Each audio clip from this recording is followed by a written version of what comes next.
जो सब्जेक्ट है उसमें किसान आंदोलन जो चल रहा है उसकी क्या विशेषता है और राजनीति इसका क्या संबंध है, इसके बारे में विषय रखा गया है।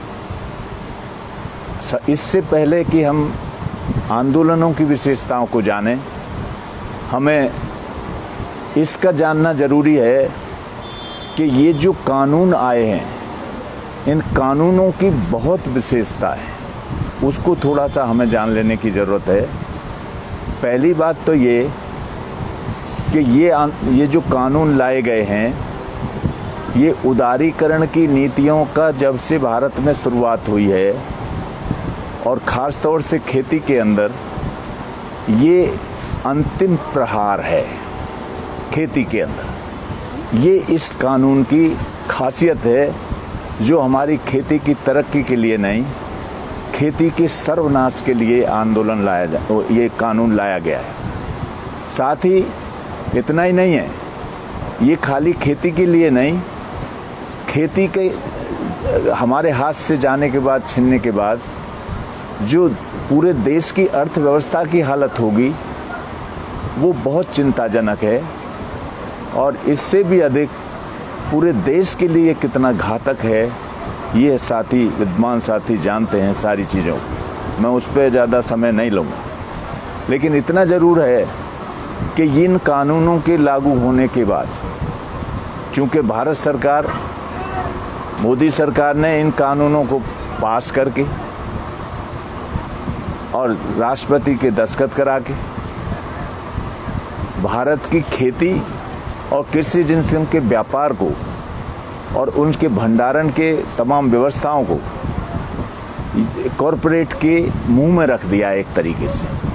और आप ये भी जानते हैं कि जब ये कानून बनाए गए हैं तो किस तरीके का जनतंत्र का माहौल बनाया गया और किस तरीके से जनता को धोखा देकर संसद में एक तरीके से भीड़ का हो हल्ला मचाकर उन कानूनों को पास किया गया।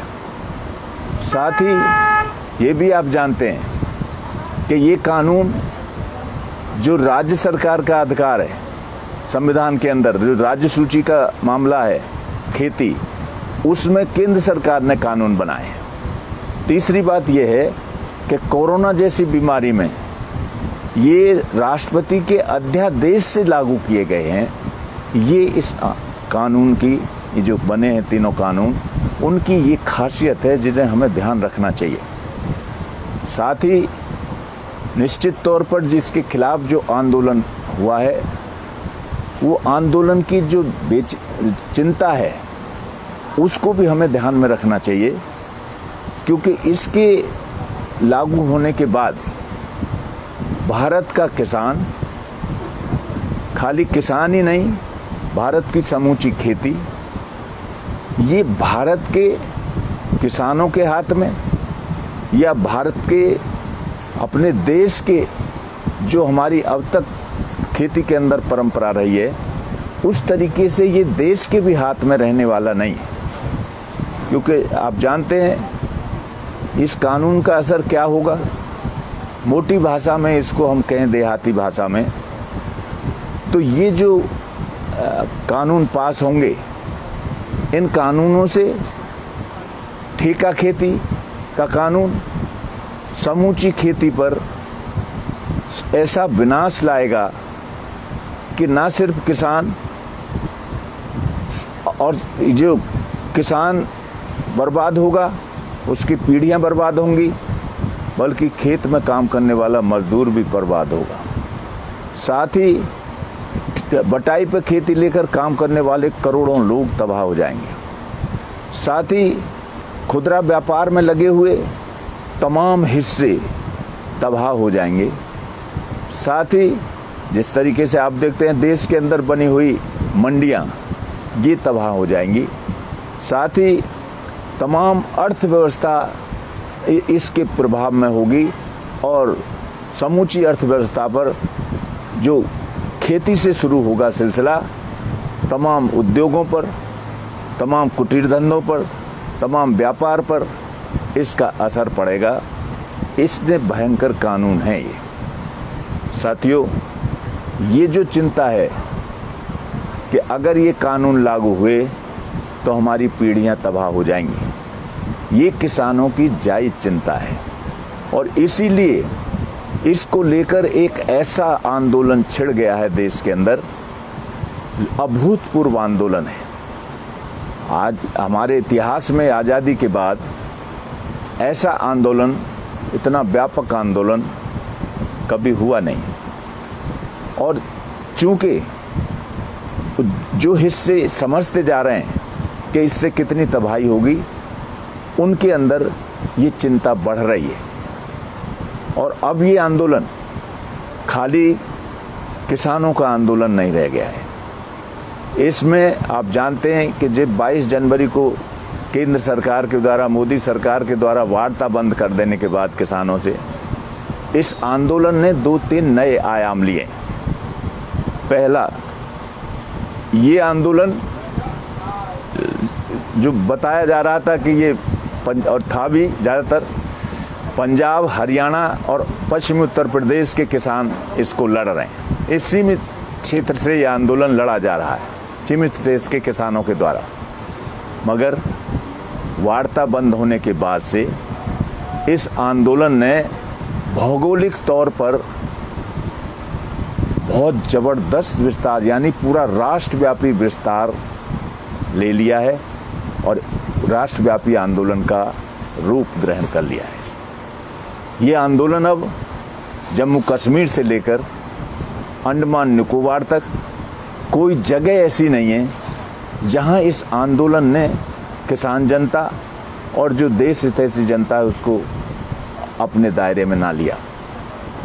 दूसरी चीज़ क्या है, वार्ता से पहले खाली किसान इस आंदोलन को लड़ रहे थे, लेकिन वार्ता बंद होने के बाद से इस आंदोलन के साथ में जनता के जो दूसरे हिस्से हैं, उन तमाम तबकों का इस आंदोलन के प्रति हमदर्दी बढ़ती जा रही है।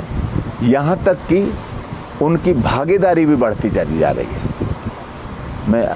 इसको हम देख सकते हैं कि ये आंदोलन जो व्यापारी है वो अभी हो सकता है कि पॉलिटिकल रूप में, राजनीतिक तौर से वो भारतीय जनता पार्टी का समर्थक हो, लेकिन अभी तक इस आंदोलन ने जो उसे शिक्षित किया है और देश की जनता को जो शिक्षित किया है, उसमें इतना ज़रूर हो गया है कि उसको चिंता हो गई है और वो अपना टाट कमंडल बनता हुआ देख रहा है। और अब उसके घर में भी ये चिंता प्रकट हो गई है और दूसरे रोजगार की तलाश में वो शुरुआत हो गई है उनके घर में। दूसरी बात क्या है कि जिस तरीके से मंडी का मजदूर है, वो मंडी का मजदूर भी उसका एक बड़ा हिस्सा समझता जा रहा है, अगर ये मंडियां ख़त्म होंगी तो हम क्या करेंगे, हमारे रोजगार का क्या होगा। ठीक उसी तरीके से मंडियों से सब्जी, भाजी, फल, दूसरी चीज़ें तमाम जो लेकर जाते हैं ठेला खोखा वाले, छोटे छोटे दुकानदार, उन सब की चिंता बढ़ गई है कि कंपनियों का कब्जा होने के बाद वो कंपनियां मूंगफली बेचने के लिए, अमरूद बेचने के लिए, केला बेचने के लिए ये ठेला खोखा वालों को, छोटे दुकानदारों को नहीं देंगी। वो उनकी चिंता ये बढ़ रही है। इसलिए उनकी हमदर्दी इस आंदोलन के साथ बढ़ती चली जा रही है। यही नहीं है, अभी जो दूसरे हिस्से हैं, आज तक जो आंदोलन लंबा खिंच गया है और एक बड़ी ताकत के रूप में आंदोलन खड़ा हुआ है। आप जानते हैं कि दिल्ली राजधानी, भारत की राजधानी को चारों ओर से घेर कर 8 महीने से होने जा रहे हैं, उससे ज़्यादा समय लगभग हो रहा है। ये जो है, ये बड़ी जनता में एक कॉन्फिडेंस पैदा कर रहा है और जिनकी समस्याएं जहां आंदोलन नहीं हो पाए, उस तबके की समस्या हैं, उनकी ज़िंदगी मौत का सवाल उनके सामने आ गया है, उन लोगों की भी हमदर्दी इस आंदोलन के साथ बनती चली जा रही है। जैसे उदाहरण के लिए, न जिन क्षेत्रों में निजीकरण हो रहा है, बैंक हो, बीमा हो, तमाम सार्वजनिक क्षेत्र हो, दूसरे तमाम क्षेत्र हो, जहाँ भी निजीकरण की शुरुआत हो रही है, वहीं उन हिस्सों की एक हमदर्दी ये बनती जा रही है कि ये आंदोलन अगर जीतेगा तो हो सकता है हमारा निजीकरण रुक जाए, हमारी नौकरी, हमारी ज़िंदगी सलामत रहे। इसी तरीके से जो मध्यम वर्ग कर्मचारी हैं, उनका पेंशन ख़त्म हो सारे हिस्से कर्मचारियों के, उनके पेंशन ख़त्म हो चुकी है। पेंशन के आंदोलन भी लड़े गए हैं, लेकिन कोई उम्मीद उनको नहीं लग रही है कि ये हमारी पुरानी पेंशन फिर से बहाल हो जाएगी। इस आंदोलन के साथ उनकी एक हमदर्दी जुड़ रही है कि अगर ये आंदोलन जीतेगा तो हमारी पेंशन हो सकता है बहाल हो जाए। और इसमें खाली कर्मचारी नहीं है, इसमें तमाम पुलिस, तमाम अर्धसैनिक बल और ऐसे तमाम हिस्से अर्धसैनिक बलों के जिनको पेंशन, पुरानी पेंशन ख़त्म हो चुकी है, उन्हें पेंशन नहीं मिलेगी, उनकी भी एक हमदर्दी इस आंदोलन के साथ ये होती जा रही है कि अगर भी हमारे ये किसान आंदोलन जीतेगा तो हो सकता है हमारी पुरानी पेंशन बहाल हो जाए। इस तरीके से जनता के विभिन्न हिस्से, उनकी भागीदारी भी बढ़ रही है। क्योंकि मैं तो 8 महीने से गाजीपुर बॉर्डर पे हूँ, जो लोग यहाँ शामिल हो रहे हैं, आम सभा में आकर भाषण करते हैं, जो लोग इमदाद कर रहे हैं, मदद कर रहे हैं, आंदोलन, किसानों के आंदोलन के लिए कुछ ना कुछ सेवा देते हैं, अपना योगदान करते हैं, उन सारे हिस्से, उसमें ये सारे हिस्से मौजूद हैं। उसमें खेत के मजदूर मौजूद हैं, उसमें कारखाने के मजदूर मौजूद हैं, उसमें तमाम मंडी और ये सारे कर्मचारी, दूसरे हिस्से व्यापारियों के हिस्से मौजूद हैं, उसमें कर्मचारियों के हिस्से मौजूद हैं, और उसमें जो भाषण सुनते रहते हैं सैनिक और अर्धसैनिक बलों के हिस्से मौजूद हैं, जो बराबर, जिनकी हमदर्दी का एहसास आप यहाँ कर सकते हैं। अगर बॉर्डर पे हैं तो आप ये एहसास कर सकते हैं कि ये स्थिति पैदा हो रही है। साथियों, ये इस आंदोलन की जो वार्ता बंद की थी उसके बाद की चीज़, तीसरी चीज़ क्या हुई है वार्ता बंद करने के बाद से, कि ये आंदोलन बहुत गहराई तक, क्योंकि आप जानते हैं इस आंदोलन ने बहुत ही एजुकेट किया है, जनता को शिक्षित करने में इस आंदोलन की बड़ी भूमिका रही है। उदाहरण के लिए हम कितना ही पर्चा छापते थे ठेका खेती के खिलाफ, कितनी सभाएं करते थे, सेमिनार करते थे। मुझे याद है ठेका खेती के खिलाफ और उदारीकरण की नीतियों के खिलाफ कॉमरेड्स शैलेंद्र सैली जब जीवित थे तो बुलंदशहर में 2-3 प्रोग्रामों में इसी तरीके के अभियानों में जो हम करते थे, लाखों पर्चे बांटकर, उसमें कॉमरेड शैलेंद्र सैली भी गए थे। उन्होंने अपना उस समय हमारा दिशा निर्देशन किया था। लेकिन हम कुछ भी करते थे, इतना व्यापक तरीके से जनता में हम ये चीज़ें नहीं पहुंचा सकते थे। इन ठेका खेती के खिलाफ, खेती में कॉरपोरेट के घुसपैठ के खिलाफ हम इतना व्यापक तरीके से चीज़ों को नहीं पहुंचा सके थे। लेकिन अब जैसे ही ये आंदोलन शुरू हुआ है, तैसे ही जनता के व्यापक हिस्सों में ये बात पहुंच गई है कि खेती तबाह हो जाएगी।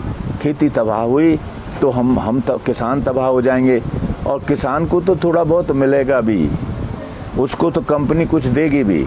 अब ये मजदूरों में होता जा रहा है कि तुम्हारा क्या होगा, खेत में करोड़ों लोग मजदूरी करते हैं अब भी, उनका क्या होगा, ये उनकी चिंता बढ़ गई है। साथ ही वो जो जैसे ठेका, उसमें बटाई पे ज़मीन लेके काम करने वाले, वो सबसे पहले मरेगा, वो सबसे पहले जाएगा। उस किसान को थोड़ा बहुत देगी कंपनी, लेकिन इसको तो उसी दिन से ख़त्म हो जाएगा जिस दिन से ठेका खेती लागू होगी। इस तरीके से दूसरे तमाम हिस्से हैं, ये तमाम हिस्सों की हमदर्दी इस आंदोलन के साथ होती जा रही है। ये इसका बड़ा रोल है साथियों, और एक अभूतपूर्व रोल है जो कल्पना भी नहीं कर सकते। अगर कोई बारीकी से देखे तो इस समय आपको दिखाई दे जाएगा कि ये कितनी नीचे तक, गहराई तक पहुंच रहा है आंदोलन, और इसकी दिशा क्या होती चली जा रही है। साथियों, इसके साथ साथ ही इस आंदोलन ने इसकी जो एक महत्वपूर्ण विशेषता है, वो विशेषता है इस आंदोलन ने हमारे देश के अंदर किसानों, मजदूरों की एकता के बारे में एक बड़ा रोल अदा किया है। अभी तक जो किसान जो आंदोलन लड़ रहा है, मजदूरों की बात आते ही नाक भूर सकोड़ता था, खासतौर से उसमें खाता पीता किसान नाक भूर सकोड़ता था। अभी तो आप देखेंगे कि यहाँ जो मंच गाजीपुर में है, इस गाजीपुर मंच पर डॉक्टर भीमराव अंबेडकर के भी फोटो लगे हुए हैं। इस सामाजिक तौर पे भी मैं आपको बता रहा हूँ, और आर्थिक तौर पे भी खेत मजदूरों के साथ और उनके साथ जो टकराव रहता था उसमें भी थोड़ा सा चीज़ों में बदलाव आया है। और यहाँ तो कभी कल्पना नहीं कर सकते थे कि चौधरी चरण सिंह, महेंद्र सिंह टिकैत, इनके फ़ोटो, बाबा साहब अंबेडकर के फ़ोटो, ज्योतिबा फूले के फ़ोटो मंच पर एक साथ लगकर 8 महीने हो गए हैं, आंदोलन चल रहा है। ये बहुत बड़ी बात है साथियों। ये चीज़ एक नई चीज़ हमें जो देखने को मिली, अब तक ये हमें कहीं दिखाई नहीं दे रहा था। इस तरीके से जनता ने आत्मसात किया हो, जिसको किसानों ने आत्मसात किया हो, मजदूरों का भी एक हिस्सा जिसको दलितों का और मजदूरों का एक हिस्सा जिसको आत्मसात कर रहा हो, ये इस आंदोलन की एक और बड़ी विशेषता है। अगली विशेषता इस आंदोलन की जो है वो भी महत्वपूर्ण है साथियों। वो है कि जब ये आंदोलन शुरू हुआ उससे पहले आप जानते हैं भारतीय जनता पार्टी का सत्ता में आना और सत्ता के इंस्ट्रूमेंट का इस्तेमाल करके, सत्ता का इस्तेमाल करके सांप्रदायिक उन्माद को भड़काना, ये रोल शुरू हो गया है उसका। और उस रोल को अदा करते हुए वो जो मुजफ्फरनगर का कांड हुआ था, उससे जो ताकत इनको मिली और वो गद्दी पर पहली बार पहुंचे और अब सत्ता में आके जो पूरी ताकत के साथ अपने एजेंडे को लागू कर रहे हैं, जो इनका हिंदू राष्ट्र का एजेंडा है।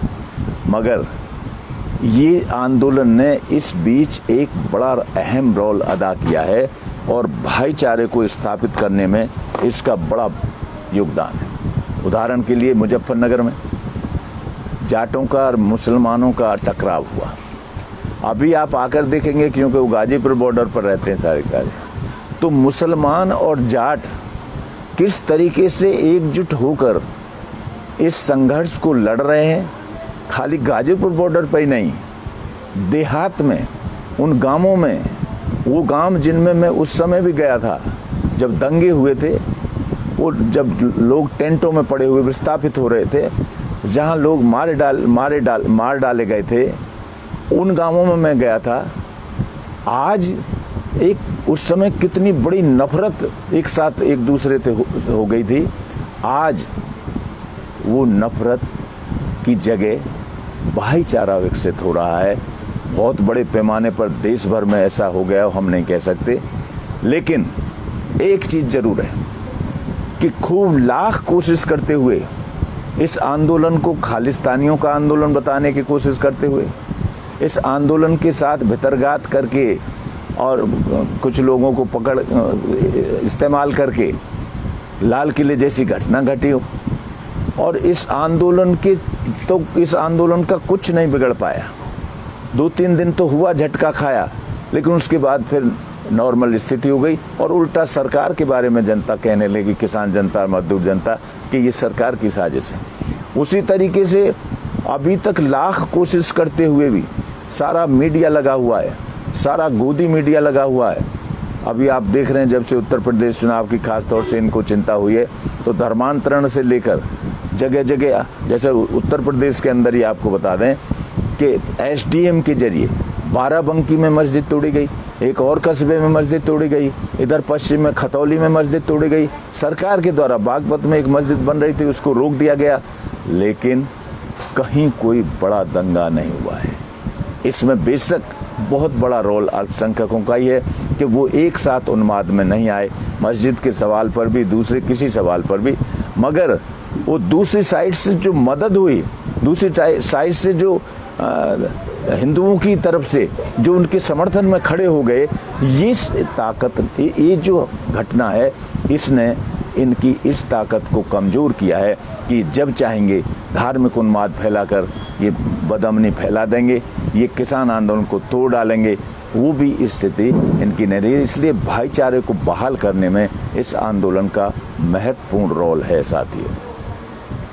साथियों, इस आंदोलन का एक और बड़ा महत्वपूर्ण रोल है, और वो रोल है, आप देखेंगे कि जो हमारे जनतंत्र का सवाल है, यानी जो जनतंत्र को खतरा पैदा हो रहा है, उसके खिलाफ एक रेसिस्टेंट के रूप में एक आंदोलन ये खड़ा हो गया है। कितनी दमन की कोशिश की, राजधानी को जहां हम घेरे हुए हैं, जहां मैं जिस बॉर्डर पर रहता हूं गाजीपुर पे, 14 लेन है, 14 लेन है, इतना ट्रैफिक होता है, कोई 5 मिनट के लिए ट्रैफिक नहीं रोक सकता। और 8 महीने से ज़्यादा हमें हो रहा है, और 8 महीने तक ये ट्रैफिक रुका हुआ है। सारे बॉर्डर की दिल्ली की चारों ओर से रुका हुआ है। सरकार ने जितनी दमन की कोशिश की, उसके बाद ये आंदोलन उतना ही और आगे बढ़ गया, उतना ही और इसका विस्तार हो गया। अभी सरकार की हिम्मत नहीं पड़ रही है, ये जो उनका इरादा बन रहा होगा, जो उन पर कॉरपोरेट का दबाव पड़ रहा होगा, हटाइए, करिए, ख़त्म करिए, लेकिन वो सारी चीज़ें चाहते हुए भी, हो सकता है चाहते हों, लेकिन इस आंदोलन की ताकत को देखते हुए, जो 28 तारीख की घटना गाजीपुर पर हुई, उसको देखते हुए ये अभी किसी का हिम्मत नहीं पड़ रहा है कि दूसरा कदम, इसको दमन का कदम भी उठाए इसके खिलाफ। ये अभी हिम्मत नहीं पड़ रहा है। इसका एक बल मिल रहा है, इसका दूसरे हिस्सों को अब लाख धारा 144 लगी रहो, लाख कुछ होता रहो, लेकिन वो जो आंदोलनकारी है वो लड़ रहा है। वो ना धारा 144 की चिंता कर रहा है, ना वो कोई और दफे लगा देते, ना उसकी चिंता कर रहा है, ना इन्होंने यानी सेडिशन के केस तक भी लगाए, उसकी भी चिंता नहीं कर रहा है। वो लड़ रहा है हरियाणा में, आप देखते हैं। और लड़ इतना ही नहीं रहा, उल्टी बात हो गई है, यानी हरियाणा में पूरे में किसी मंत्री को, मुख्यमंत्री को हेलीकॉप्टर से नीचे नहीं उतरने दे रहे हैं। और ये ताकत आप समझिए कि कितना बड़ा परिवर्तन है, और ऐसी फासिस्ट ताकत सत्ता में है। इसके बावजूद भी इस आंदोलन के चलते ये स्थिति पैदा हो गई है कि वो हिम्मत नहीं कर रहे हैं सड़क पर उतरने की, और जहां जा रहे हैं वहां उनकी दुर्गति हो रही है। पंजाब में भी एक और बड़ी खासियत है इस आंदोलन की, और वो खासियत ये है कि हम ये जो है, इस आंदोलन ने पहली बार चोर को ना पकड़ते हुए, चोर को भी पकड़ते हुए चोर की मां पर हमला किया है। यानी जो इजारेदार पूंजीपति, जो साम्राज्यवादी ताकतें जो पर्दे के पीछे रहती थी, सामने सरकार रहती थी, अभी सरकार से तो सीधी लड़ाई है ही है, लेकिन उन पर पर्दे के पीछे जो वो छिपे हुए थे, उन पर सीधा हमला बोल दिया है। ये इस आंदोलन की अगली खासियत है, उन्होंने सीधा हमला बोल दिया है। और ये हमला किस रूप में बोला है, आप जानते हैं, अंबानी के जियो का सवाल, बहिष्कार जियो का, टावरों पर हमले। ये स्थिति आ गई कि अंबानी को गिड़गिड़ाते हुए कोर्ट में जाना पड़ा कि मुझे किसानों से बचाइए। और यही नहीं है खाली अंबानी का ही, इसके साथ साथ आपने देखा अडानी के फॉर्च्यून तेल का बहिष्कार, उसके तमाम उत्पादों का बहिष्कार। और अगला नारा आ रहा है इनके गोदामों पर हमलों का। ये देखिए स्थिति कहाँ पहुँच रही है, तो किस पर अटैक है। और उधर हरियाणा में, पंजाब में सारे टोल प्लाजा फ्री कर दिए गए हैं। एक भी टोल प्लाजा पर जो वसूली होती है फीस की, वो वसूली नहीं है, बंद कर दिए। और यूपी में भी ये सिलसिला शुरू हो रहा है। तो ये चोट कहाँ है? ये चोट है एक्चुअली जो हमारे जनता के शरीर से और इनके कॉरपोरेट के शरीर में जाने के लिए जो रक्त नलिकाएं हैं,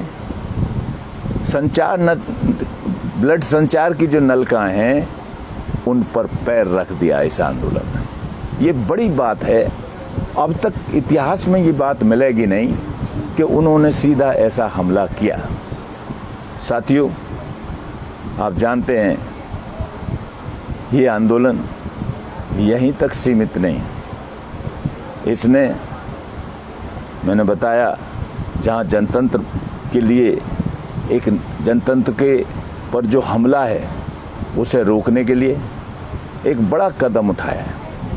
साथ ही साथ जो सरकार के और भी जन विरोधी काम है, और भी जिनसे महंगाई बढ़ रही है, और भी जनता के खेत मजदूरों के सवाल हैं, और दूसरे कर्मचारियों के सवाल हैं, उन सारे सवालों को अपने दायरे में ले लिया है।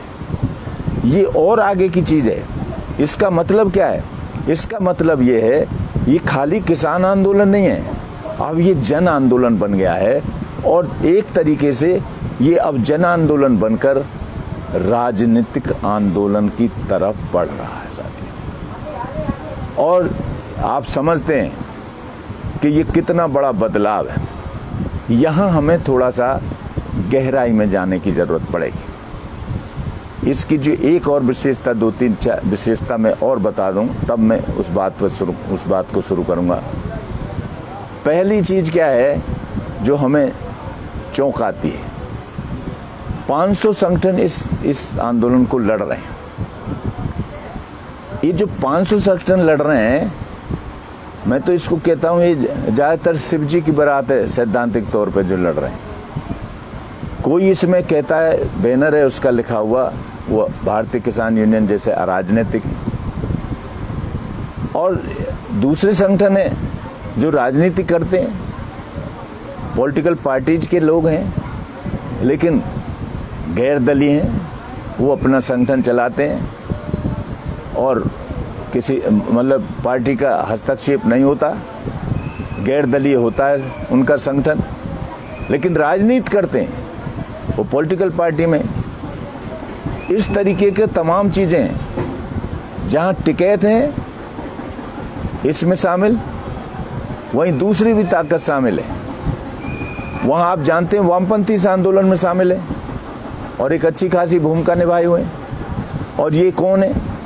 ये वो हैं जो राजनीतिक अर्थशास्त्र के मर्म को समझते हैं, उसकी गहराई को समझते हैं। ये भी वो शामिल है। वो जानते हैं कि बिना आर्थिक गतिविधियों के कोई हवा में राजनीति नहीं होती। जो आर्थिक गतिविधियां होती हैं उसके आधार पर ही राजनीति भी होगी, उसी शक्ल की राजनीति भी होगी। इस तरीके के लोग इनमें शामिल है। लेकिन एक बात और दूसरी, कि ये जो आंदोलन है, अभी भी इतने मतभेद और इतनी सारी चीजें होते हुए भी कोई बड़ा मतभेद इतने लंबे दौर में इनके बीच पैदा नहीं हो कर सके, ना सरकार कर सकी है, ना हुए हैं। क्योंकि इस आंदोलन ने जो जनता को साथ में ले लिया है और नीचे गहराई तक हो गए हैं। कोई मतभेद करके और अलग जाने की कोशिश भी करेगा तो उसकी दुर्गति वीएम सिंह जैसी होगी। आप जानते हैं वीएम सिंह की क्या दुर्गति हुई, गाजीपुर बॉर्डर पर ही हुई, किस तरीके से उनको भागना पड़ा। तो किसी का हिम्मत नहीं है, किसी भी जो किसान संगठन के नेता हैं उनका हिम्मत नहीं है कि वो इससे इधर उधर कोई बात कर सके, क्योंकि जनता का दबाव है। जो जनता इसको समझ गई उसका दबाव है।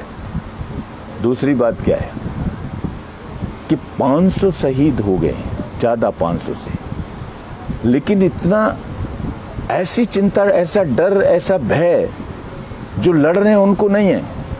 एक अजीब किस्म का उन्माद है अपने भविष्य को लेकर, अपनी जिंदगी को, अपने पर, जिंदगी पर, खेती पर जो चोट हो रही है उसको लेकर, कि किन्हीं भी परिस्थितियों में बारिश, ठंड और उमस, लू, बारिश, सबको झेलते हुए उस संख्या थोड़ी बहुत घट बढ़ी हुई, लेकिन अब बढ़ रही है संख्या। इन सबको झेलते हुए संख्या बढ़ रही है साथियों। लेकिन साथ साथ इस आंदोलन की एक और स्थिति है, उसको भी हमें समझना चाहिए कि ये 500 संगठन लड़ रहे हैं, लेकिन जिस सवाल पे लड़ रहे हैं, ठेका खेती का सवाल, इस सवाल पर इन 500 संगठनों के में से अधिकांश ये मुद्दा उठाते ही नहीं थे। कोई मुद्दा नहीं उठाता, ज़्यादातर संगठन नहीं उठाते थे। लेकिन आज मर की लड़ाई लड़ रहे हैं उस पर। ये चौंकाने वाली बात है। क्या मांगती तमाम संगठनों की? जो इन उदारीकरण की आर्थिक नीतियों से जो उसका कुप्रभाव पड़ रहा है जनता पर, उन मुद्दों को उठाया जाता था और उन मुद्दों को उठाकर ये जैसे किसानों के कर्ज माफ करो, ये सवाल होता है कर्ज माफ करो। और स्वामीनाथन जो सिफारिश है स्वामीनाथन आयोग की, उन सिफारिशों को लागू करो। ये दो उदाहरण आप ले सकते हैं। लेकिन हालात क्या था? तमाम किसान संगठन ये मांग उठा रहे थे और जायज था। जब जनता जिस किसान पर ये हमला कर्ज में फंसेगा, आत्महत्या तक कर रहा था, तो वो उठाएंगे। लेकिन इसके कॉज को जनता के बीच में नहीं रख पा रहे थे। इसका कॉज क्या है, उसका इफेक्ट पे लड़ाई हो रही थी, उसके कॉज को नहीं पकड़ पा रहे थे कि इसका कॉज क्या है। क्योंकि उदारीकरण की नीतियां लागू हुई हैं, तब से ये शुरू हुई आत्महत्याएं। उससे पहले किसान लड़ता था, आत्महत्या नहीं करता था। ये जो नई स्थिति है, जो उदारीकरण की पॉलिसी अकाल जैसी स्थिति पैदा कर देती है। अकाल में आदमी तड़प तड़प कर मर जाता है, लेकिन लड़ता नहीं। ये कॉज को नहीं बताने के कारण वो लड़ाई भी बहुत बड़ी लड़ाइयाँ नहीं हो पा रही थी। एक तो ये था। दूसरा क्या था? जैसे कर्ज माफी का मामला, ये कर्ज माफी की मांग कर रहे थे और सत्ता जो है, सत्ताधारी हिस्सा तमाम कर्ज माफी के सार्वजनिक क्षेत्र के ढांचे को खत्म कर रहा था। वो बैंकों के निजीकरण का तरफ बढ़ रहा था। वो बैंकों को दिवालिया बना दिया था। वो बैंकों को जो राष्ट्रीयकरण के समय जो दुनिया की सबसे बड़ी वित्तीय मामले में सबसे बड़ी घटनाक्रम था हमारे देश के अंदर, उस समय जिस समय बैंकों का राष्ट्रीयकरण हुआ था, दुनिया में कोई मिसाल नहीं मिलेगी इस तरीके का जो काम किया गया। और उसमें उस समय ये शर्त लगा दी गई थी कि जितना कर्जा सरकार, राष्ट्रीयकृत बैंकों पर शर्त लगाई गई थी सरकार ने कि जितना कर्जा बैंक देंगे उनका 60% हिस्सा किसान और देहात के लिए दिया जाएगा। ये बड़ी शर्त थी। ये शर्त को खत्म कर दिया गया, धीरे धीरे कम कर दिया गया। इसकी तरफ किसान संगठनों ने ध्यान नहीं दिया। बैंकों को दिवालिया बनाने की तरफ ध्यान नहीं दिया। राष्ट्रीयकृत बैंकों का निजीकरण की तरफ जो बढ़ा जा रहा है, उसकी तरफ ध्यान नहीं दिया। ये चौंकाने वाली बात है। दूसरी बात, इसी तरीके से स्वामीनाथन आयोग की सिफारिशों का सवाल है। स्वामीनाथन आयोग की सिफारिश C2+50, ये C2+50 बहुत अच्छी बात है। इसके लिए किसानों को लड़ना चाहिए, लड़े, वो बराबर लड़ते रहे, लेकिन C2+50 तक रहे। और ये और भी ज़्यादा चौंकाने वाली बात है कि स्वामीनाथन आयोग सिर्फ इफेक्ट की से जनता को जो उसके कुप्रभाव थे उनसे किसानों को उबारने के लिए ये फॉर्मूला उन्होंने खोजा। आप पूरी सिफारिशों में देखिए, कहीं ये नहीं मिलेगा कॉरपोरेट की घुसपैठ को कैसे रोका जाए, खेती के अंदर कॉरपोरेट की घुसपैठ को कैसे रोका जाए। ये चीज़ गायब थी, ये बुनियादी चीज़ गायब थी। हम जड़ पर प्रहार नहीं कर रहे थे, दूसरे फुलक हम उसके जो काट रहे थे उन पर हमला कर रहे थे। और वो क्या कर रहे थे? वो जो हरित क्रांति के दौर का सार्वजनिक क्षेत्र का जो भी MSP वगैरह और C2+50 का तो इन्होंने दिया, और जो MSP का ढांचा था उस सारे ढांचे को ख़त्म करने की तरफ बढ़ रहे थे। जिस तरीके से आपने मोदी सरकार आई, मोदी सरकार ने वो जो, और यही नहीं था, उससे पहले सरकार आई तब भी कोई ध्यान नहीं दिया गया था। जब आयात से मात्रात्मक प्रतिबंध अटल बिहारी वाजपेयी ने खत्म किए, जिससे आत्महत्याओं की गति बढ़ गई, क्योंकि सारा दुनिया का आयात जिसमें 800 कृषि जिन्स भी शामिल थी, जब उन पर से मात्रात्मक प्रतिबंध खत्म होगा तो किसानों की तबाही बढ़ी। जम्मू कश्मीर से लेकर अंडमान केरल तक जितनी भी फसलें होती हैं, सारी फसलों के दाम ढसर गए, गिर गए और किसान तबाही की तरफ बढ़ा। वो ये एक कानून का ही प्रभाव था। उसी तरीके से तमाम जो सब्सिडी के कानून उनको कम करने का ये सब सिलसिला जारी रहा। बीज से संबंधित कानून बनते रहे, मॉन्सेंटो जैसी कंपनियां बीजों पर कब्जा करती रहीं। इस तरीके से समूचे खेती का कॉर्पोरेटिव करने का और जो हमारा सार्वजनिक क्षेत्र का ढांचा था, जो हरित क्रांति के दौर में विकसित हुआ था खेती के लिए। और आप एक चीज़ मैं यहाँ बता दूं जरा कि यही दौर था हरित क्रांति का, जिसमें स्टेट की तरफ से खेती को इमदाद मिली थी, हस्तक्षेप हुआ था, खेती की मदद हुई थी।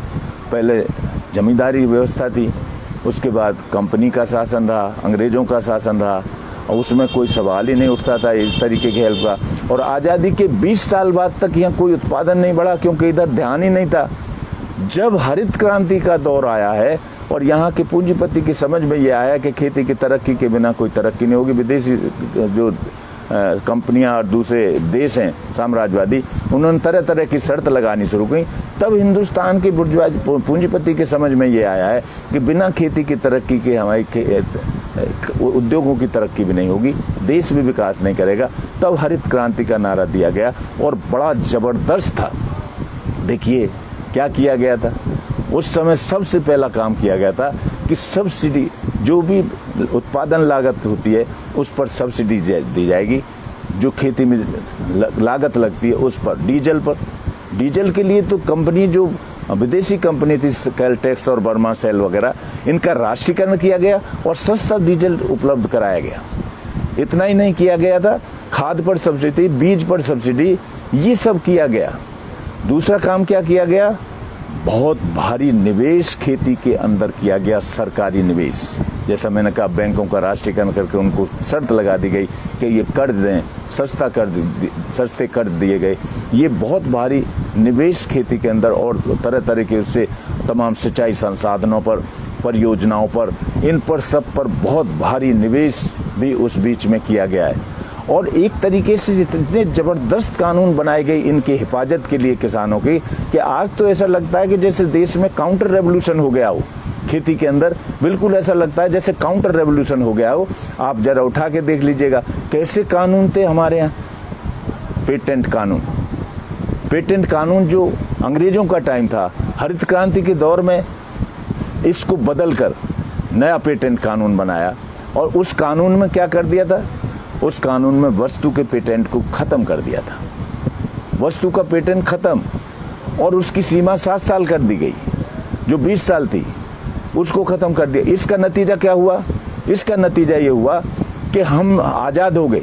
और तीसरी जो चीज़ थी हमारे पेटेंट कानून की, वो चीज़ ये थी कि बीज, पशुओं की नस्ल और दवा, इन पर कोई पेटेंट नहीं होगा, आज़ाद कर दिए गए।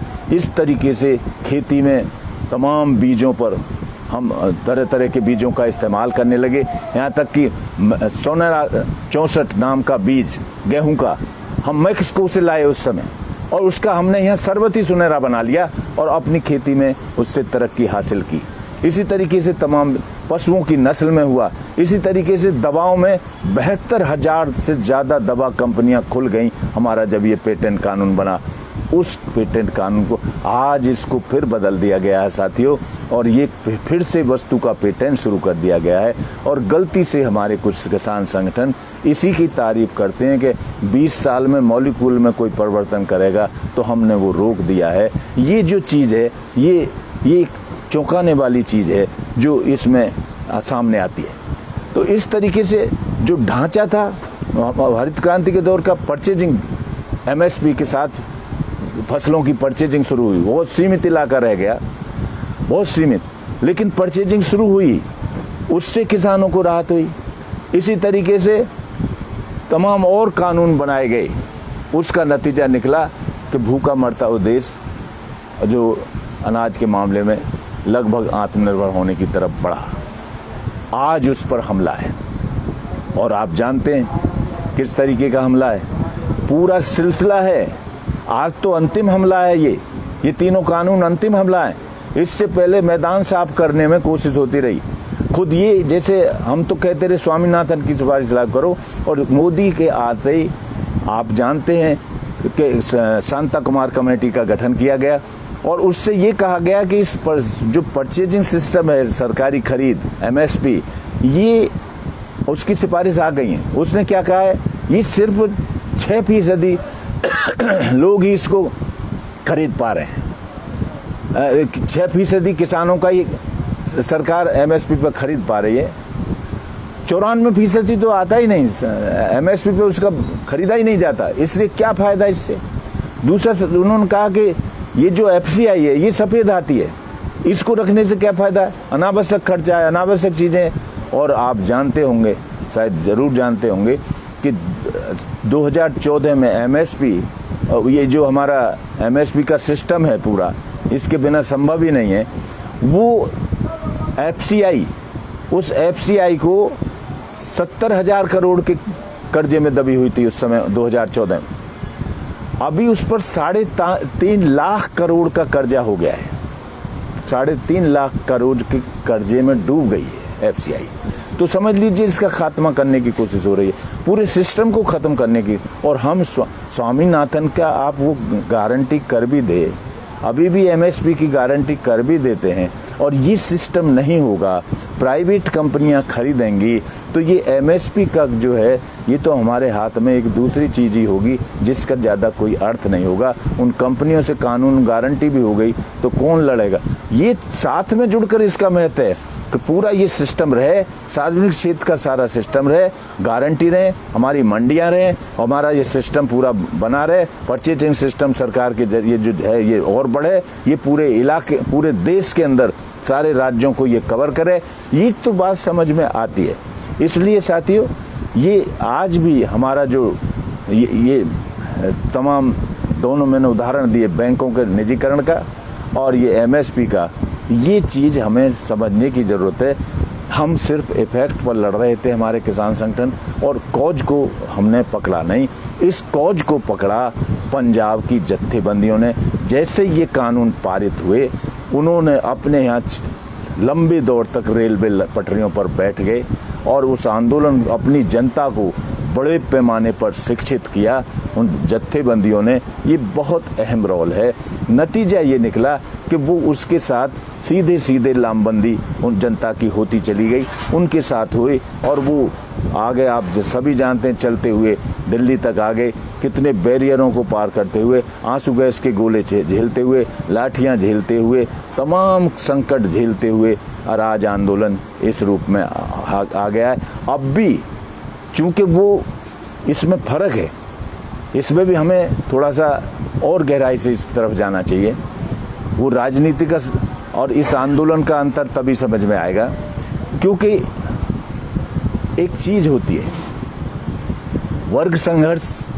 हम अपनी समस्याओं को लेकर जब लड़ते हैं, दिक्कतों को लेकर लड़ते हैं, तो ये वर्ग संघर्ष निश्चित बहुत महत्वपूर्ण होता है और बुनियादी चीज़ होता है। मगर जब आंदोलन उदारीकरण की नीतियों के खिलाफ होता है, यानी साम्राज्यवाद के खिलाफ जब आंदोलन होना शुरू होता है, और वो मुद्दा बन जाता है जो साम्राज्यवाद के खिलाफ है, जो विदेशी हस्तक्षेप के खिलाफ है, जो विदेशी साम्राज्यवादी लूट के खिलाफ है, यहाँ इसमें आंदोलन, जो हम वर्ग संघर्ष की लड़ाई लड़ रहे थे, इसमें बुनियादी परिवर्तन, गुणात्मक परिवर्तन आ जाता है, और यहाँ ये आंदोलन राजनीतिक रूप ग्रहण कर लेता है साथियों। और राजनीतिक रूप ग्रहण करने का आप जानते भी हैं, 1857 की लड़ाई कैसे हुई। 1857 की लड़ाई अपनी समस्याओं को लेकर, अपनी दिक्कतों को लेकर किसान उठा था, उसे लड़ा था, लेकिन वो कैसे प्रथम स्वतंत्रता संग्राम में बदल गया। ये स्थिति होती है जब साम्राज्यवाद के खिलाफ, विदेशी लूट के खिलाफ आप उठेंगे, निश्चित तौर से जो हमारी आर्थिक लड़ाई थी, जो हमारे पेट के सवाल थे, जो हमारे वर्ग संघर्ष का मामला था, ये यहाँ गुणात्मक चेंज हुआ और वो राजनीतिक लड़ाई में बदलना शुरू हो गया। इस आंदोलन में भी यही हुआ है साथियों, यही हो रहा है कि अब ये आंदोलन राजनीतिक रूप ग्रहण कर रहा है, और लड़ाई राजनीतिक लड़ाई में निश्चित तौर पर बदलनी शुरू होगी। कोई दुनिया की ताकत इसे रोक नहीं सकती है। बुनियादी सवाल, मुख्य सवाल साम्राज्यवादी लूट, क्योंकि हमारे एक दिक्कत हमारी ये है कि अभी भी हमारे बहुत बड़े हिस्से में किसानों के संगठनों के नेताओं को भी और ज़्यादातर को अडानी अंबानी तक सीमित इसको करते हैं।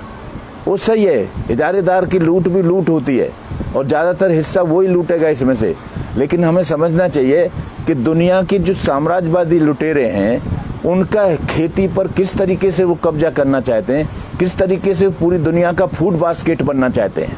सारी दुनिया की रोटी उनकी टोकरी में रखी रहें और सारी दुनिया के भूखे हाथ उधर उठें। वो और गिनी चुनी कंपनियां हैं, मैं समझता हूँ 8-10 कंपनियों से ज़्यादा होंगे नहीं जो पूरी दुनिया का गल्ले का व्यापार करती हैं। इसलिए साथियों हमें समझना पड़ेगा कि वो कंपनियां कब्जा करने की कोशिश कर रही हैं और ये अडानी अंबानी भी उस ग्रोह में शामिल हो गए। हम ये नहीं कहते कि वो अलग है, वो ग्रोह में शामिल हो गए, लेकिन असली ताकत वो है जिसके खिलाफ जनता का प्रतिरोध और बड़े पैमाने पर बढ़ेगा। और जो हिस्से, जो जत्थेबंदियां इस सवाल को पहला सवाल बनाकर लड़ रही हैं, चल रही हैं, उनके पीछे लामबंदी, बड़ी लामबंदी हो रही है। साथियों ये स्थिति यहाँ साफ दिखाई देती है। यहाँ हमें एक चीज़ जरूर समझना चाहिए, जहाँ तक राजनीति का सवाल है तो ये आंदोलन एक नई राजनीति को जन्म दे रहा है। साथियों नई राजनीति को जन्म, कैसी राजनीति को जन्म दे रहा है? अब तक जो राजनीति चलती है वो व्यक्तिवादी थी। देश का नेता कैसा हो, फलाने तेरे जैसा हो, फलाने तू आगे बढ़, हम तेरे साथ हैं, फलाने तू आगे बढ़, हम तेरे साथ हैं। ये जो चीज़ है ये राजनीति का मुख्य आधार होता था, व्यक्तिवादी राजनीति। लेकिन इस आंदोलन ने व्यक्तिवादी राजनीति की जगह मुद्दों की राजनीति को शुरू किया है। यानी इस आंदोलन ने ये पैदा कर दिया जनता के अंदर, वो सवाल आने शुरू हो गए, बोल तेरी पार्टी इन मुद्दों पर क्या करेगी। अभी जो चुनाव हुए हैं उसमें भी ये देखने को मिला है कि किस तरीके से जनता ने राजनीतिक पार्टियों से सवाल पूछे हैं, आपकी पार्टी क्या करेगी, इन मुद्दों को वापस, इन बिलों को, कानूनों को वापस लेगी कि नहीं लेगी। ये सवाल मुद्दा आधारित राजनीति की तरफ बढ़ रहा है और ये बहुत बड़ा डेवलपमेंट है, बहुत बड़ी शुरुआत है ये जो इस आंदोलन ने किया है। इसमें हम ये भी देख सकते हैं किस तरीके से इसकी शुरुआत राजनीति की तरफ हो रही है। अभी सबसे पहला नारा, अभी तो आर्थिक मुद्दों को लेकर लड़ रहे थे और किसी राजनीतिक पार्टी के नेता को मंचों पे नहीं आने दे रहे थे। कोई राजनीतिक पार्टी का नेता मंच पे नहीं बोल सकता।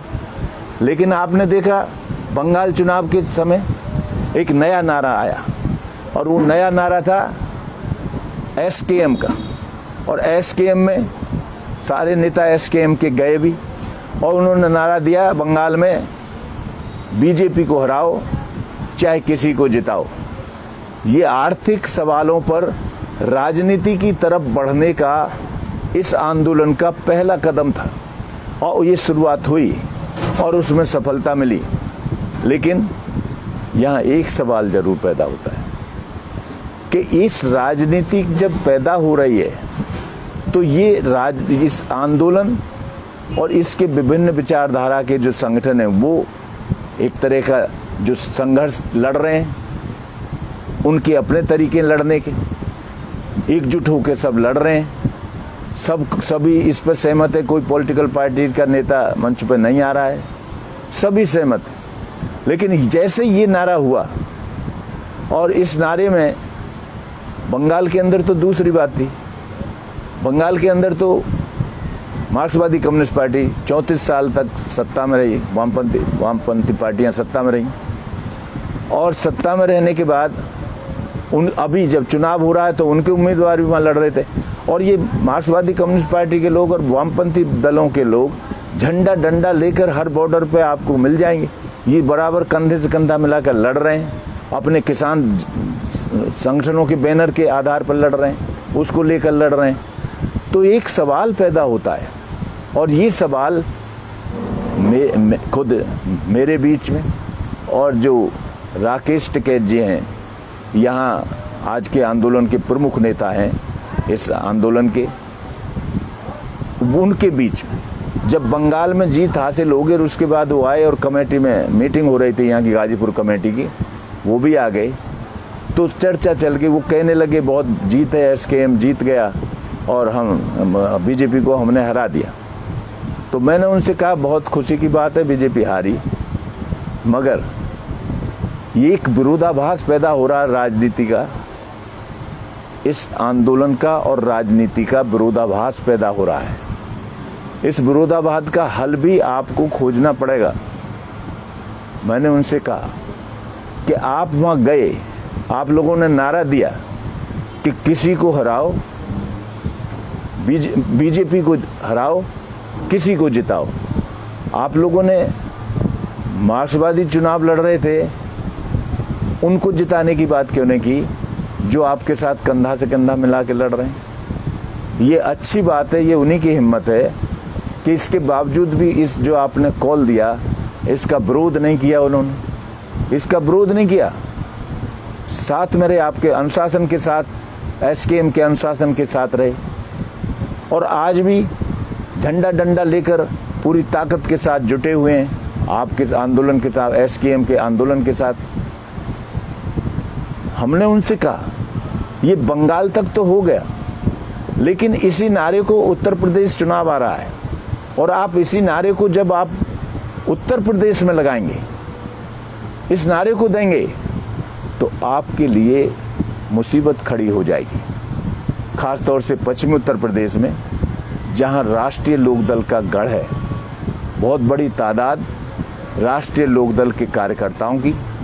हमने कहा आपके इन टेंटों में भी बैठी हुई गाजीपुर पर, अगर उस समय आप ये नारा देंगे कि बीजेपी को हराओ चाहे किसी को जिताओ, तो ये उनकी समझ में आ जाएगा कि 14 में भी ये राकेश टिकैत जी और भारतीय किसान यूनियन बीजेपी के साथ थे, 2019 में भी बीजेपी के साथ थे, और अब जब चुनाव आया है फिर बीजेपी के खिलाफ लड़ाई बना रहे हैं और कान इधर से ना पकड़ के उधर से पकड़ रहे हैं। अर्थ यही हो जाता है किसी को जिताओ का मतलब उनकी समझ दूसरी होगी और इसलिए आपके लिए मुसीबत होगी। तो खैर टिकैत साहब ने एक अच्छा जवाब दिया। उन्होंने कहा कामरेड साहब, ये तो बदलती हैं चीज़ें, परिस्थिति के अनुसार, क्षेत्र के अनुसार नारे बदले भी जा सकते हैं। और उन्होंने एक इशारा हमें किया कि ये जो नारा ये आगे ये हो सकता है। हमसे पूछा क्या ये कैसा रहेगा कि ये नारा अगर दे दिया जाए, जो जीत रहा हो उसको जिताइए, बीजेपी को हरा रहा हो जो उसको जिताइए। मैंने कहा बहुत बढ़िया। और इसी तरीके से इसका राजनीतिक आंदोलन का राजनीति का विकास हो रहा है। आर्थिक आंदोलन के ऊपर धीरे धीरे धीरे धीरे राजनीति का, मैं जो समझता हूँ राजनीति का विकास हो रहा है। और ये अभी इतना ही नहीं है, अभी की घटना तुरंत ताजा, ये आपको दिख जाएगा।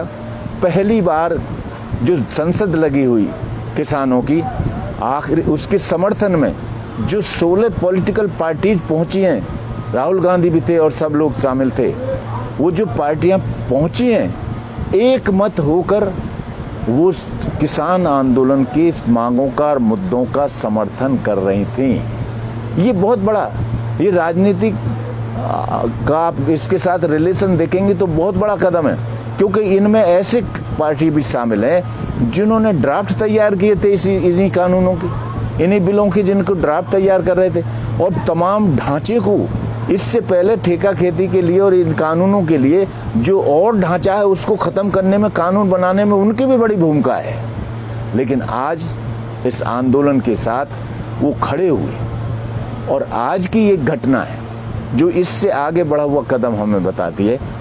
आज यहाँ राष्ट्रीय लोकदल के एक पूरी टीम आई और बड़ी खुशी की बात है, उन्हें किसान यूनियन के नेताओं के साथ भी हमको भी बुलाया गया।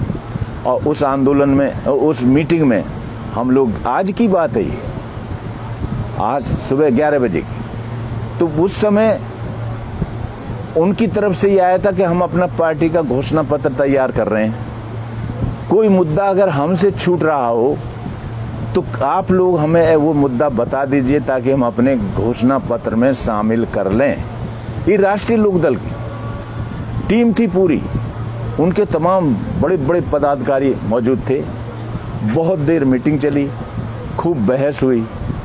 हमने तो उनके सामने यही चीज़ रखी जो मैं रख रहा हूँ, स्वागत किया उनका, अच्छी बात है।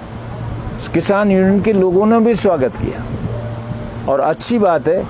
हो सकता है ये जो इकट्ठा हो रहा है और ये जो आगे का चुनाव आ रहे हैं, दूसरी चीज़ें आ रही हैं, ये जो हो रहा है, इस पर राजनीति की तरफ एक पहल हो रही है।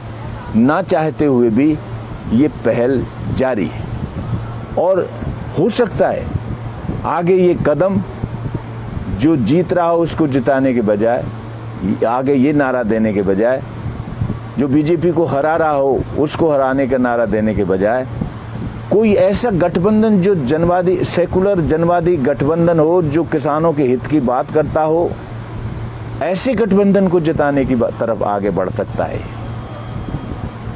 और ये देश के लिए बहुत बड़ा काम होगा।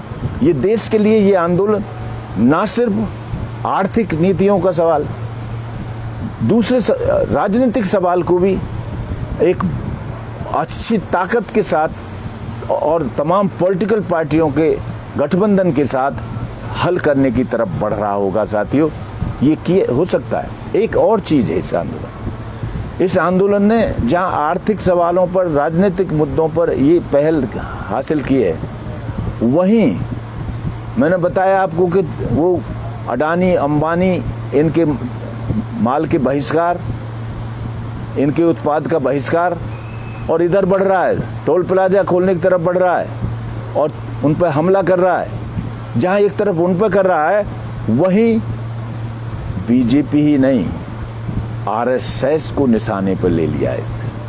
इस पूरे हमारे जो आंदोलन है, आप उसकी तमाम तकरीरें, तमाम भाषण अगर सुनेंगे, जो किसान है उसकी बातें सुनेंगे, तो आरएसएस जो पीछे छिपा हुआ रहता था, फासिस्ट पार्टी का रीढ़ है, जो फासिस्टों का रीढ़ है, वो रीढ़ को भी हमला कर रहा है ये किसान आंदोलन।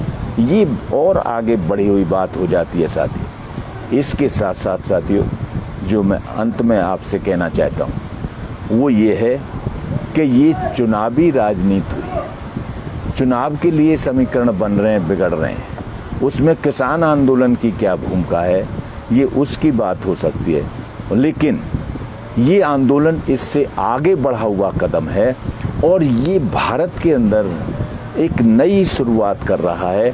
और ये शुरुआत कर रहा है हमारे जो साथी जानते होंगे, एक शक्ति जो हमारे हिस्से हैं जनता के, उनके बीच में व्यापक एकता कायम करके किसान, खेत के मजदूर, कारखाने के मजदूर, तमाम मध्यवर्गीय हिस्से, छोटा उद्योगपति तक इसमें शामिल होकर एक बड़ी लड़ाई की तरफ संकेत दे रहा है। हालांकि अभी ये कहना बहुत जल्दबाजी हो जाएगी। हमारे बुद्धिजीवियों में दोनों तरह के लोग मिल जाएंगे। एक तरफ तो इस आंदोलन को खापों का आंदोलन बताकर मुंह सकोड़ लेते हैं, दूसरी तरफ खालिस्तानी उग्रवाद को इसके कोख में पलता हुआ बताने तक पहुंच जाते हैं। एक ये समझ है जो बुद्धिजीवियों के एक हिस्से की समझ है। दूसरी तरफ बहुत अतिशाही वामपंथी हैं, वो ये समझते हैं कि उनको लगता रहता है कि इस पूरे आंदोलन में क्रांति सनसना रही है और क्रांति लगता है बहुत नज़दीक आ गई। इस तरीके की सोच के साथ एक दूसरा हिस्सा होता है। लेकिन इसकी असली जो चीज़ है जिसको हमें जानने की ज़रूरत है वो है कि ये किसान बैठा हुआ यहाँ क्या बहस कर रहा है, उसकी समझदारी क्या है, राजनीति के बारे में उसकी समझदारी क्या है, और इन जनता के हिस्सों को एकजुट करने में और हमेशा एकजुट रहने में इसके बारे में उसकी समझदारी क्या है, ये इस आंदोलन में घुसे हुए लोगों को बारीकी से देखने की ज़रूरत है। ये गांवों में जब जा रहे हैं तो ये खाली मैंने जो बताया अम्बेडकर के और चौधरी चरण सिंह की फोटो नहीं है, ये गांवों में जा रहे हैं तो एक नई सुगबुगाहट उत्तर प्रदेश जैसे राज्य में आ रही है, जहाँ दलितों का हिस्सा है। 4-6 जगह ऐसे उदाहरण आए, दलित आके दूसरी गांव का दूसरी जगह बोल रहा है कि अब के लोग ये बना रहे हैं कि हम तो अब बसपा नहीं, बसपा तो बीजेपी को साथ में जाएगी, अब के हम दूसरे साथ। ये एक चर्चा दलितों के बीच में और इन दूसरी पॉलिटिकल पार्टियों के बीच में जो दूसरे हिस्से हैं उनके बीच में शुरू हो रही है। तो ये एक, और खाली चुनाव तक का बात नहीं है, वो एकजुटता बनी रहे, किसान मजदूर एक होंगे तब ये होगा। तो ये एक शक्ति संतुलन में बदलाव की तरफ अगर इसको एकजुट होकर आंदोलन को बढ़ाया जाए, निश्चित तौर पर ये आंदोलन देश के अंदर एक बड़े बदलाव की तरफ कदम है। उसका हमें ज़रूरी अहमियत को समझना चाहिए और अपनी पूरी ताकत इस आंदोलन के साथ लगा देना चाहिए। अभी जो इसका अंत में जो आखिरी नारा आया है, आप समझ लीजिएगा वो कितना राजनीतिक नारा है, जो हमने उत्तराखंड और उत्तर प्रदेश मिशन चलाने की नारा दिया है। ये बहुत बड़ा नारा है। इसके अंदर पहला काम ये हो रहा है, मुजफ्फरनगर में 5 सितंबर को एक बहुत बड़ी राष्ट्रीय स्तर की रैली हो रही है, जिसमें देश भर के राज्यों से प्रतीकात्मक हिस्सेदारी होगी और आसपास के राज्यों की, उत्तर प्रदेश की समूचे की हिस्सेदारी होगी। और ये रैली निश्चित तौर पर एक बड़ा बदलाव करने की जा रही है, और खाली यही बदलाव नहीं, एक राजनीतिक बदलाव की शुरुआत करने जा रही है। उसके बाद, इस रैली के बाद फिर तमाम जो कमिश्नरीज हैं, उत्तराखंड की 2 कमिश्नरी और उत्तर प्रदेश की 17 कमिश्नरीज पर ये बड़ी पंचायतें हो रही हैं साथियों। जैसे ही ये कमिश्नरी लेवल की पंचायत होंगी, वो आप समझ लीजिए कि इसका अर्थ क्या होगा। और फिर ये तमाम जो तय किया है स्कीम ने, तमाम हर गांव में पहुंचना, हर घर तक पहुंचना, और उसमें इनको 2 बातें, यही मुद्दों के साथ, इन्हीं नीतियों के साथ बीजेपी दोबारा ना आ जाए। बीजेपी दोबारा आई तो ये तबाही हो जाएगी, खेत तबाह हो जाएगा। ये कितना पॉलिटिकल नारा है। बेशक वोट की बात अभी ना कर रहे हो, बेशक वोट पर चोट ना कर रहे हो, लेकिन बहुत समझदारी के साथ ये नारा राजनीतिक नारा बन रहा है और राजनीतिक उद्देश्य की पूर्ति कर रहा है। और हमारे अगला कदम उससे भी बड़ा आगे के जो कदम है उसकी तरफ आंदोलन बढ़ेगा। और कहीं अगर इस आंदोलन का दमन कर दिया गया, क्योंकि आप समझ लीजिए ये जो आंदोलन खत्म क्यों नहीं हो रहा, इसके भी कारण को समझ लीजिए। एक तरफ ये आंदोलन दुनिया का उदारीकरण की नीतियों के खिलाफ सबसे बड़ा आंदोलन बन गया है। इससे पहले चाय पास जो मेक्सिको का है, चाय पास शहर, नाफ्टा के खिलाफ वहाँ हथियारबंद आंदोलन चला था किसानों का, जिसका एक सूबे पर कब्जा था और उसको अमेरिका की मदद से उन किसानों को कुचल दिया गया था। उसके बाद दुनिया का ये सबसे बड़ा आंदोलन है जो सबसे व्यापक रूप ग्रहण कर गया है। और आप जानते हैं कि हमने अमेरिका में ट्रैक्टर मार्च किया। यहाँ तो अमेरिका में कितना बड़ा ट्रैक्टर मार्च हुआ, जर्मनी में कितना बड़ा ट्रैक्टर मार्च हुआ, ऑस्ट्रेलिया में कितनी बड़ी सभा हुई है, और तमाम जर्मनी और सारी इंग्लैंड और सब में ये शुरुआत हो गई। और कनाडा ने तो सीधा हस्तक्षेप किया और कहा कि अपने, अगर मोदी से कहा कि अपने किसानों के साथ अगर कोई दूसरी चीज़ें हुई तो भारत के कनाडा के संबंध तक खराब हो सकते हैं। ये आंदोलन, इसका व्यापक रूप, विश्वव्यापी रूप होता चला गया है। इस अतः जो वो कंपनियां हैं, आप जानते हैं इन नीतियों को लाने के लिए 2 प्रधानमंत्रियों की हत्या हमारे देश में कराई गई थी। वो जो कंपनियां हैं, वो जो जानते हैं आप, जिन्होंने इराक के तेल को लूटने के लिए किस तरीके से 10 लाख लोगों को मार डाला है। आप जानते हैं किस तरीके से लीबिया में सारी तमाम तबाही मचाई है, 10 लाख करीब वहाँ मारे गए। अफगानिस्तान में 10 लाख से ज़्यादा लोगों को मार चुके हैं। वो कंपनियों का रोल भारत में भी हम 2 प्रधानमंत्री की हत्या के रूप में देख चुके हैं। और अभी भी उनका ये है कि अगर उन कंपनियों का ये है कि अगर भारत में ये कानून पलटे गए, ये पलट दिए गए, तो दुनिया के किसी देश के अंदर वहाँ की खेती की ज़मीन और कृषि जिनसों के व्यापार पर कब्जा नहीं कर सकते। उधर ये समझ गया है, जैसे मैंने बताया आपको, उधर ये समझ गया है कि अगर ये जो है लागू हुए तो हमारी पीढ़ियां तबाह हो जाएंगी। उसका नारा ये बन गया है कि अब जिंदे घर नहीं जाएंगे, हमारी लाश जाएगी या फिर हम कानूनों को वापस करा के जाएंगे, ये नारा है साथियों। इसलिए आमने सामने बात रुक गई, खड़ी है। इतना महीना हो गया है, अभी कोई जानता नहीं। प्रधानमंत्री कार्यालय जानता है कि नहीं जानता, मैं समझता हूँ नहीं जानता है कि रिजल्ट क्या होगा। और ये किसान नेता भी कौन जानता है कि नहीं जानता, मैं समझता हूँ कोई नहीं जानता भविष्य क्या होगा। लेकिन हाँ, अगर ये आंदोलन किसी टकराव की तरफ बढ़ा तो आगे देश की राजनीति और तेजी से दूसरी तरफ मुड़ेगी और देश में एक नई राजनीति पैदा होगी साथियों। इन्हीं शब्दों के साथ मैं कॉमरेड सैलन सैली को याद करते हुए एक बार फिर आप सब लोगों को धन्यवाद देते हुए अपनी बात ख़त्म करता हूँ। धन्यवाद।